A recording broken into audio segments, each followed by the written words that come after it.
શિયાળાની શરૂઆત થઈ ચૂકી છે અને રાજ્યમાં ઠંડીના પ્રમાણમાં પણ વધારો થઈ રહ્યો છે ત્યારે હવામાન વિભાગે ઠંડીને લઈને આગાહી કરી છે. હવામાન વિભાગની આગાહી અનુસાર આગામી 7 દિવસ રાજ્યમાં સૂકું વાતાવરણ રહેવાની શક્યતા છે.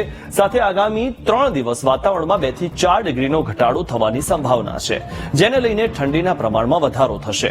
અત્યારે ઉત્તર પૂર્વ દિશામાં પવન ફૂંકાઈ રહ્યો છે, જેથી લઘુત્તમ તાપમાન 18 ડિગ્રી સેલ્સિયસ રહેવાની સંભાવના છે.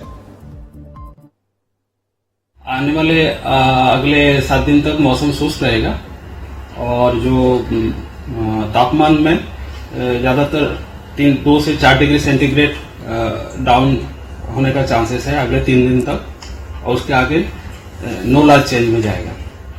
ओके.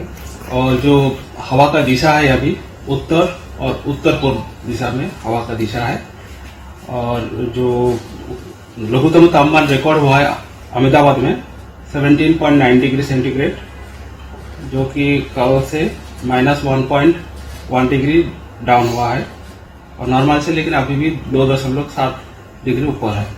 जो फोरकास्ट है मेनली क्लियर स्काई दिया गया है अहमदाबाद और आसपास रीजन के लिए, और जो लघुत्तम तापमान है 18 डिग्री सेंटीग्रेड का आसपास रहेगा.